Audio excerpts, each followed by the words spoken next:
దేవుని పిల్లలారా, ప్రభువైన యేసుక్రీస్తు ప్రభువు వారి యొక్క శ్రేష్టమైన నామములో మీ అందరికీ మరొకసారి నా హృదయపూర్వకమైన శుభములు, వందనాలు తెలియజేస్తున్నాను. మీరందరూ క్షేమముగా, ఆరోగ్యముగా, బలముగా, శక్తితో దేవునిలో కొనసాగుతున్నారని, రక్షణలో ఎదుగుతున్నారని, విశ్వాసములో బలపడుతున్నారని ప్రభువును బట్టి ఎంతగానో ఆనందిస్తున్నాను, ఎంతగానో సంతోషిస్తున్నాను. ప్రియులారా, మీ యొక్క ప్రార్థన అవసరతలు ఏమున్నా, మీ సలహాలు, సంప్రదింపులు ఏమున్నా స్క్రీన్ పైన నా నెంబర్ వస్తుంది, తప్పకుండా మీరు సంప్రదించండి. అలాగే దేవుని వాక్యం ద్వారా మీరు ఎంతగా బలపడుతున్నారో దాన్ని బట్టి మీరు ఈ వాక్యాన్ని స్ప్రెడ్ చేయండి, షేర్ చేయండి. కొందరికైనా చేరువవుతుంది, కొందరైనా నేర్చుకుంటారు, వారు కూడా ఆత్మను రక్షించుకుంటారు, వారి ఆత్మను వారు బలపరుచుకుంటారు. సరే, మరి గడిచిన వారం మనం ఒక అంశాన్ని ప్రారంభించాం. ఆత్మహత్యలు ఎందుకు జరుగుతున్నాయి, బలవన్మరణాలు ఎందుకు జరుగుతున్నాయి అన్నదాన్ని మనం ఆలోచన చేసుకుంటూ చాలా విషయాలు ఆలోచించాం. ఒక మూలవాక్యంగా ప్రసంగి గ్రంథం 7:17 నుంచి మనం తీసుకుని ఎందుకు మనుషులు అర్ధాంతరంగా చనిపోతున్నారు, ఎందుకు మధ్యలో తమ జీవితాన్ని ముగిస్తున్నారు అన్నదాన్ని ఎంతగానో మనం ఆలోచన చేసుకుంటూ మొదటి భాగంలో మనం ఆలోచించాం. దీని వెనక ఎవరున్నారు, ఎందుకు జరుగుతున్నాయి అన్నదాన్ని కూడా నేను మీకు కంక్లూజింగ్ ఇచ్చి ముగించాను. అదే ఎవరు అంటే అపవాది. దీని వెనక వాడు పన్నిన కుట్రలో భాగం. వాడు భయంకరంగా మనుషులని దేవుని యొద్ద నుంచి వచ్చిన ఆత్మ మరలా దేవుని యొద్దకు వెళ్లకుండా వాడు అడ్డుపడుతూ, దేవుని చెంతకి చేరకుండా వాడు ఏ విధంగా అడ్డుపడుతున్నాడో, వాడు ఏ విధంగా మోసం చేశాడో అన్న సంగతిని మీకు ప్రారంభించి వదిలిపెట్టాను. ఈ యొక్క భాగంలో ఆ విషయాలను కూడా పూర్తి చేసుకుందాం. దేవుని యొద్ద నుంచి వచ్చిన ఈ ఆత్మ దేవుని యొద్దకు వెళ్లకుండా అపవాది ఆది దంపతులు, ప్రారంభ తొలి జంట అనబడిన హవ్వ, ఆదాము గారుల్ని మోసం చేసి దేవునికి దూరం చేశాడు. అక్కడ నుండి ఇప్పటి వరకు కూడా అనేకులని మోసం చేస్తూ ఎంత క్రూరంగా మార్చేశాడో, ఎంత కఠినంగా మార్చేశాడో మనము తిమోతికి రాసిన 2వ పత్రిక 3వ అధ్యాయం మొదటి నుంచి ఆ 3 వచనాలు మనం చూసాం. మనుషుల్ని ఎంత క్రూరంగా, భయంకరులుగా మార్చేశాడో, ప్రేమ చంపేసి స్వార్థాన్ని నింపి మూర్ఖులుగా, గర్వాంధులుగా ఎలా మార్చేశాడో మనం చూసాం ప్రియులారా. అయితే ఈ మోసములో, ఇటువంటి మోసపూరితమైన భాగములో, కుట్రలో భాగముగా వాడు పన్నిన ఒక పనే ఆత్మహత్యలకు ప్రేరేపించటము. జాగ్రత్తగా వినండి మీరేక. ఎందుకు సాతాను ఈ ఆత్మహత్యలకు ప్లాన్ చేశాడు, దీన్ని ఎందుకు రంగప్రవేశం చేయించాడు, దీన్ని ఎందుకు తెర మీదకు తీసుకొచ్చాడు ఆత్మహత్యల విషయాల్లో అని అంటే, ప్రియులరా, మీరు బాగా ఆలోచిస్తే మనిషి చేసే ప్రతి పాపమునకు కూడా దేవుడు ఆ మనిషిని బలహీనపరుస్తున్న, ఏ బలహీనతతో మనిషిని పాపము చేస్తున్నాడో అపవాది, ఆ బలహీనతను దేవుడు ముందుగానే ఎరిగి దాన్ని పసిగట్టి దానికి తగిన విమోచన దేవాతి దేవుడు అనుగ్రహించటము, దానికి సంబంధించిన విమోచన ఆయన సిద్ధపాటు చేయటం. అంటే మీకు అర్థమవటానికి, జగత్తు పునాది వేయబడక మునుపే మన కొరకు యేసుక్రీస్తు ప్రభువుని సిద్ధపరిచాడంట. అది మీకు అర్థమైతే, అంటే మనం భూమి మీదకు వచ్చిన తర్వాత అపవాది వాడి తంత్రాల చేత, మోసం చేత మన పాపం చేయిస్తాడని ముందుగానే పసిగట్టిన దేవుడు దానికి విమోచన విడుదల కలగజేయడానికి విరుగుడు జగత్తు పునాది, అంటే మనల్ని కలగజేయక మునిపే ఆయన సిద్ధపాటు చేసిన దివ్యమైన జ్ఞానం కలిగిన దేవాతి దేవుని కన్న పిల్లలం మనల్ని కాపాడుకుంటున్న ప్రయత్నంలో దేవుడు మనల్ని నడిపిస్తున్న విధానంలో అపవాది ఈ ఆత్మహత్యను ప్రవేశపెట్టాడు. ఎందుకంటే వాడికి, మీకు బాగా అర్థమవటానికి, సిలువలో 2 దొంగలు యేసుక్రీస్తు ప్రభువారితో సిలువేయబడ్డారు. యేసుక్రీస్తు మధ్యన ఉన్నారు, అటువైపు ఒకడు, ఇటువైపు ఒకడు సిలువలో దొంగలు ఉన్నారు. అందులో ఇద్దరు దొంగలు దేవుని దూషించారు, యేసుక్రీస్తు వారిని. ఇద్దరు ద్వేషించారు, ఇద్దరు కూడా ఆయన్ని దూషణ మాటలు మాట్లాడారు. అయితే కొసమెరుపు ఏంటంటే ఆఖరి మినిట్లో ఒక బందిపోటు దొంగ మారిపోయాడు. షాక్ ఇచ్చాడు అపవాదికి. వెంటనే అపవాదికి షాక్ ఇచ్చాడు, క్షమాపణ యేసుక్రీస్తు కోరాడు. వెంటనే పరలోక రాజ్యం చేరిపోయాడు. పరలోక రాజ్యానికి వారసత్వం ప్రకటింపబడింది, వారసుడిగా ప్రకటింపబడ్డాడు. ఒక బందిపోటు దొంగ క్షణాల్లో మారిపోతే అపవాదికి షాక్ అయ్యాడు అపవాది. ఇటువంటి పరిస్థితి మరలా ఎవరికి అటువంటి ఆఫర్ కలగకుండా పాప క్షమాపణ లేని పాపాన్ని చేయించాలని కుట్ర పన్నాడు. దాన్ని బలోపేతం జరిగించాడు అపవాది. ప్రతి మనిషిని కూడా పాప క్షమాపణ లేని పాపం చేయించాలి, దాన్ని దూరం చేయాలి దేవునికి అని పన్నాగం పన్నాడు ఈ అపవాది. అన్నిటికీ పాపక్షమాపణ ఉంది అని అనుకోకండి. మరలా చెప్తున్నా మీకు, అన్నిటికీ పాపక్షమాపణ లేదు. ఇప్పటి వరకు వాడు పాప క్షమాపణ కలిగిన వాటిని ప్రవేశపెట్టాడు, దానికి దేవుడు విమోచన సిద్ధపాటు చేశాడు. కానీ వాడు ఆలోచన ఏంటి? దేవుని చెంతకు ఎవరు చేరకూడదు అని ఆలోచన. కానీ ఈ చేస్తున్న పాపానికి మరలా దేవుడు విమోచనను, విరుగుడిని పెట్టాడు, పరలోక చేరిపోతాను. అలా చేరిపోకుండా ఉండాలంటే ఏం చేయాలి అని ప్లాన్ చేసి ఈ ఆత్మహత్యనన్న ఈ యొక్క స్కీమ్ని వాడు ప్రవేశపెట్టాడు అపవాది. దాన్ని బట్టి మనకి ఏమర్థం అవ్వాలంటే ప్రతి పాపానికి పాపక్షమాపణ కలగదు అని మనకు అర్థం అవ్వాలి.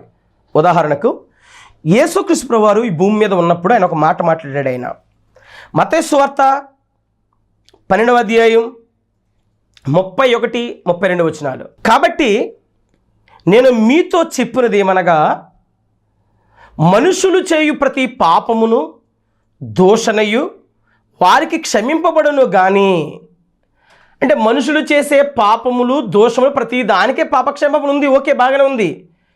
తర్వాత కానీ అని చెప్పి మరొక విషయం చెప్తున్నాడు, ఆత్మ విషయమైన దూషణకు పాపక్షమాపణ లేదు. అంటే పాపములు రెండు రకాలు. క్షమాపణ కలిగిన పాపం ఉంది, క్షమాపణ లేని పాపము ఉంది.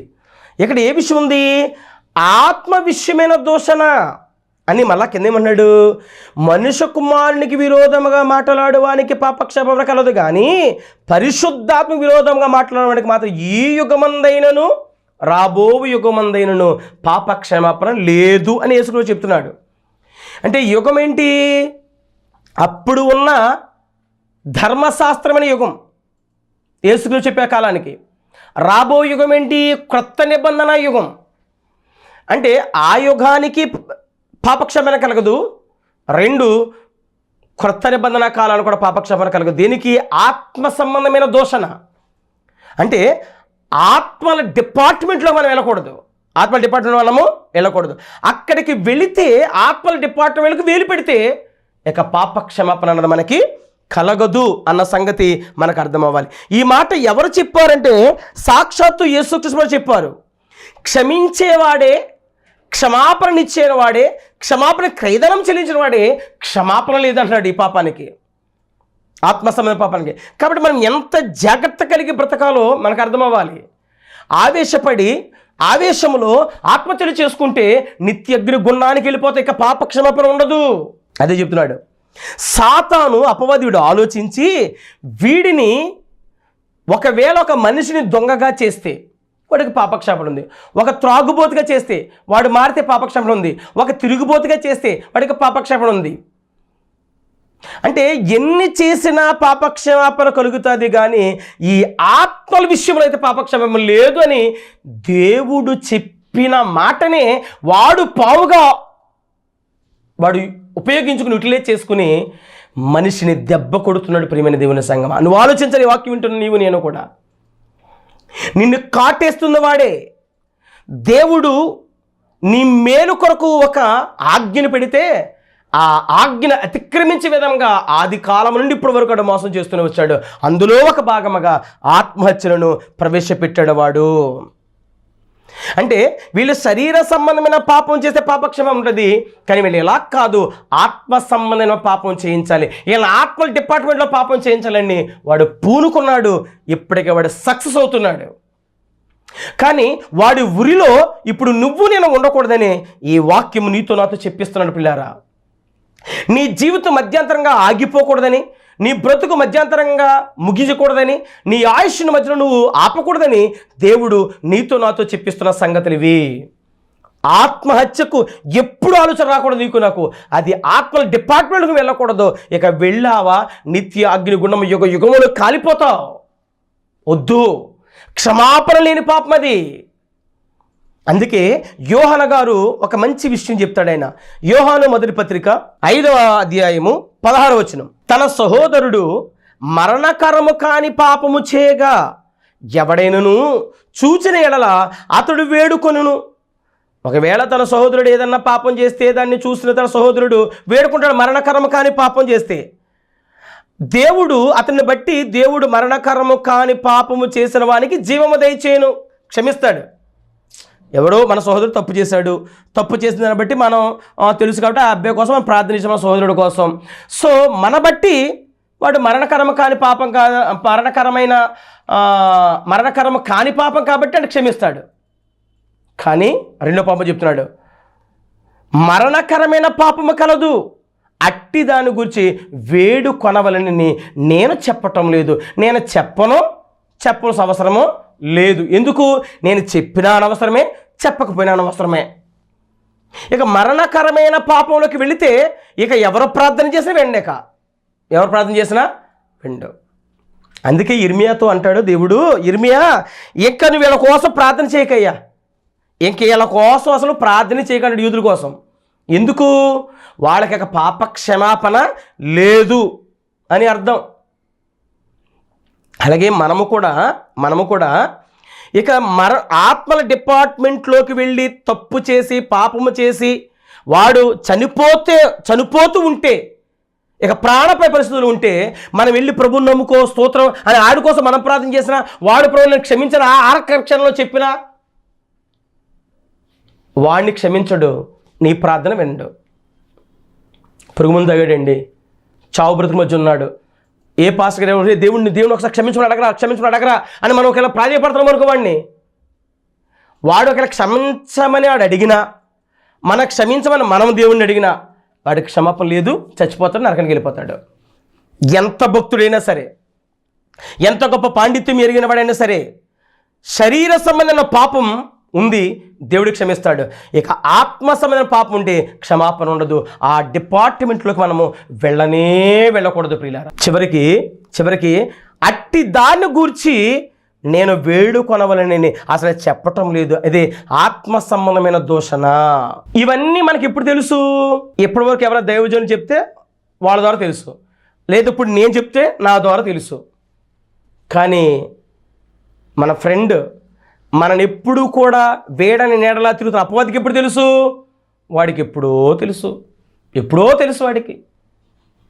అందుకే మన మీద దీన్ని ప్రయోగించడం తెలుసు, దెయ్యానికి ఎప్పుడో తెలుసు. అందుకే పాపక్షమాపణ లేని పాపం చేయించి దేవుని దగ్గరికి వెళ్లకుండా పన్నాగం పన్నింది, ఆత్మహత్యకు ప్రేరేపిస్తుంది. ఎందుకు తెలుసా? నీ ఆత్మ మోసగించి నీతోనే నీ పాపాన్ని చేయించి నీతోనే నీ ప్రాణం తీయించి నిత్యగ్ని గుండానికి వాడున్న చోటుకి తీసుకెళ్ళాలి. ఎందుకు తెలుసా? నిన్ను వాడి చంపటానికి రైట్ లేదు, నిన్ను వాడు చంపలేడు. మోసగించి నిన్ను చావు వరకు ప్రేరేపించగలడు తప్ప నిన్ను చంపలేడు వాడు. ఈ గుండెలో నూలు పోకొట్టు టచ్చలేడు, దేవుడు అనుమతిస్తేనే తప్ప, నేను వాడికి అవకాశం ఇస్తేనే తప్ప. మన చంపే అధికారమైన బతికించే అధికారమైన ఒక్క దేవుడికి మాత్రమే, నిన్ను నన్న కన్న తండ్రికి మాత్రమే ఉంది. హన్నా ప్రార్థన చేస్తూ ఉంటుంది, హన్నమ్మ గారు, ఏమో సమూయేలు గారి తల్లి, మృతులను పాతాళకు పంపించేది నీవే, పాతాళం నుంచి మృతుల భూమి మీదకి తీసుకొచ్చేది నీవే, ఇక ఎవ్వరికి అధికారం లేదు. ఆత్మల డిపార్ట్మెంట్లోనికి నేను వెళ్ళకూడదు. ఆత్మల విషయంలో జాగ్రత్తగా మనం ఉండాలి ప్రియులారా. ఇదే యోహాను గారు 5వ అధ్యాయము 18వ వచనంలో ఏం మాట్లాడదో చూద్దాం. 18వ వచనం, దేవుని మూలముగా పుట్టి ఉన్నవాడు ఎవడును పాపము చేయడం ఎరుగుదుము. దేవుని మూలముగా పుట్టినవాడు తను భద్రము చేసుకున్న గనుక దుష్టుడు వానిని ముట్టడు. దుష్టుడు వానిని అంటే ఎవరు ముట్టడు? వాడు మనల్ని ముట్టలేడు, టచ్ చేయలేడు, మన ప్రాణాన్ని తీయలేడు వాడు దుష్టుడు. కానీ వాడు మనల్ని చంపుకునే విధంగా వాడు మనల్ని ప్రేరేపిస్తాడు. అంటే మనల్ని మరణకరమైన పాపం చేయడానికి ప్రేరేపిస్తాడు. మనం పుట్టడానికి మన కారణం కాదు, చావటానికి నీకు అధికారం ఇవ్వలేదు, దేవుడు ఇవ్వలేదు. వాడికి అధికారం లేదు మనం చంపడానికి, మన ప్రాణమంది మనకి అధికారం లేదు, ఒక్క దేవునికి అధికారం ఉంది ప్రియులారా. పోనీ ఈ భూమి మీద శాశ్వత కాలం ఏమైనా మనిషి ఉంటాడా అంటే ఉండడు, ఎప్పటికప్పుడు చనిపోవాలి. ఆ చావు ఎవరు ఇవ్వాలి? దేవుడు ఇవ్వాలి. దేవుడిస్తే తీసుకోవాలి, నువ్వు మాత్రం తీసుకోకూడదు. నీ టైం అవ్వగానే ఆయన తీసుకుంటాడు. నీ టైం ఎంతో నీకు తెలియదు, ఆయనకి తెలుసు. అందుకే నీ కాలగతులకు ముందు నీవేలా చచ్చిపోతావు. నిన్ను దొంగగా చేసిందనుకో ఏ సొక్కను కడుగుతాడు, మార్చేస్తాడు. నిన్ను వ్యభిచారిగా చేసిందనుకో నీ దేవుడు కడుగుతాడు, రక్షిస్తాడు. నిన్ను ఒకవేళ భయంకరంగా తాగుబోతుగా చేస్తాడు అనుకో, దేవుడు క్షమిస్తాడు, పాపక్షమాపణతో నిన్ను మార్చుకుంటాడు. కానీ ఆత్మహత్య చేసుకునేలా ప్రేరేపించాడు అనుకో, ఇక నిన్ను దేవుడు రక్షించడు. అందుకే వాడు పన్నిన పన్నాగం ప్రియులారా. అందుకే ఈ కష్టాలు, ఈ కన్నీళ్ళు, ఈ వేదనలు, ఈ లోక సంబంధమైన సమస్యలన్నీ నీ ముందు పెట్టి ఇవన్నీ నువ్వు ఎక్కడ పడగలవు? చావరాదు అని ప్రేరేపిస్తాడు వాడు. ఈ కష్టాలు నువ్వు అనిపించగలవా? చచ్చిపో ఎందుకు అని ఈ భూ సంబంధమైన విషయాలు నీ ముందు పెట్టి నీకెవరు లేరు కదా, ఎలా చేయగలవు, ఎలా అప్పులు తెచ్చగలవు అని ఒక్కొక్క మనిషిని వాడుకున్న బలహీనతను ఏ విధంగా ఎత్తు చూపించే మనిషిని డిస్క్రైబ్ చేయాలో వాడికి తెలుసు. మనిషిని కృంగదీసి ఆత్మహత్యకు ప్రేరేపిస్తాడు. అప్పులు ఉన్నాయా? తీర్చలే. నువ్వు ఎందుకు అప్పులు చేసావు? తీర్చలే. అప్పులు చేసేంతవరకు అప్పు చేసి బిల్డింగ్ కొని ఏం పర్లేదు, అప్పులు చేసే అని నిన్ను అప్పులు పాలు చేయించడానికి ఒక రకంగా ఎంత చెప్పి తీర్చాలి, తిప్పి కొడితే 4 సంవత్సరాలు బాకీ తీరిపోతుంది. వాడు ఎలా ప్రేరేపిస్తాడో చూడండి. నీకు ఉద్యోగం ఉంది కదా, ఈఎంఐ కొట్టు ప్రతి నెల 20 సంవత్సరాలు పెట్టుకో, జాగ కట్టేసుకుంటావు, ఏమైంది పెద్ద విషయం ఏంటి ఇందులో అంటాడు.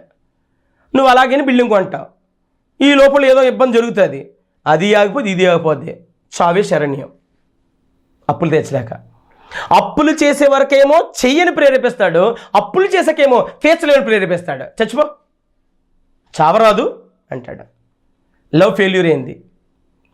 లవ్ మనిషి మీద కలిగేంత వరకు కూడా లవ్ చేయని ప్రేరేపిస్తాడు. ప్రేమించిన తర్వాత ఎందుకు చేసావు వాడు నిన్ను వదిలేశాడు, చూసావా, వాడు మోసం చేశాడు. ఇంతకుముందు వాడు మంచోడు ప్రేరేపించింది, నీకు మంచి చూపించింది, వాడు చెడ్డోడు కదా, మోసపోయే కదా, నువ్వు ఆ 10 మందికి ఎలా తలెత్తి చూపించగలవు? చచ్చిపోరాదు, ఆత్మ చేసుకో అని ప్రేరేపిస్తాడు. ఆస్తిని పంచారు.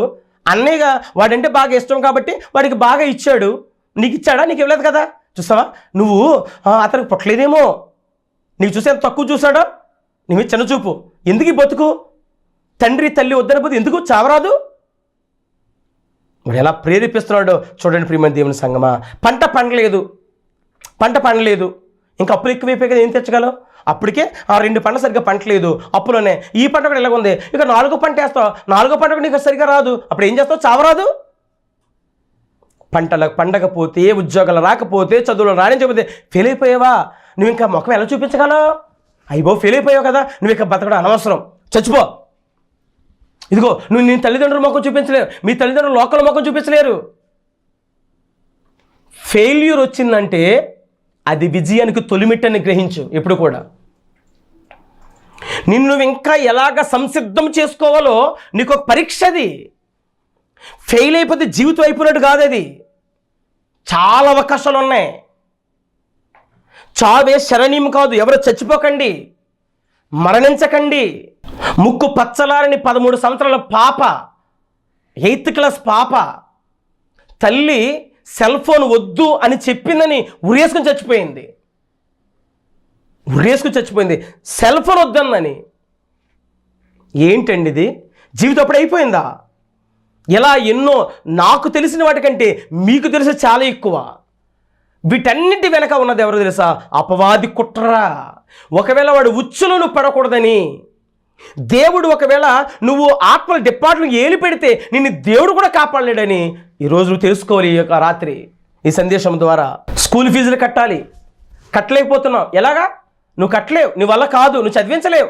ఎందుకు నీ బతుకు చావరాదు? కిరోసిన్ స్టవ్ చూపిస్తాడు, గ్యాస్ స్టవ్ చూపిస్తాడు, నీకు పోయేసుకో. భర్తని బెదిరించి, భార్యని బెదిరించి అంటించుకుని చచ్చిపోయిన వాళ్ళు చాలామంది. నా ఫ్రెండు వాళ్ళ రిలేటివ్స్ ఒక అమ్మాయి భర్తతో తగాదా పడింది. భర్తతో ఏదో ఒక కూర విషయంలో తగాదా పడితే వాడు ఏమన్నాడు, అదే ఇది నేను తేను చిన్నది అన్నాడు. సంథింగ్ ఆ ఇంట్లో గొడవ చిన్నది, నువ్వు చేయకపోతే నేను చచ్చిపోతున్నా అంది. చస్తే చావరాదు అన్నాడు. అంతే, కిరసలు తీసింది. ఇదిగో నేను పోసుకున్నాను, పోసుకోవే. ఇదిగో గీసుకోవే. అంతే, గీసుకొని బొగ్గుమనిపోయింది. 75% కాలిపోయింది. ప్రార్థన చేయడం కూడా వెళ్ళాను నేను, తాడేపల్లి గుడిలో పెడితే ఆవిడ్ని. చాలా కాలిపోయింది. అంటే వాడు ఎలాగంటే బెదిరించు, అదిగో స్టవ్ ఉంది కదా, గ్యాస్ ఓపెన్ చేయి, ఇదిగో వెలిగించిన బెదిరించు. బెదిరిస్తావు, కొడతావు, ఆహుతి అయిపోతావు.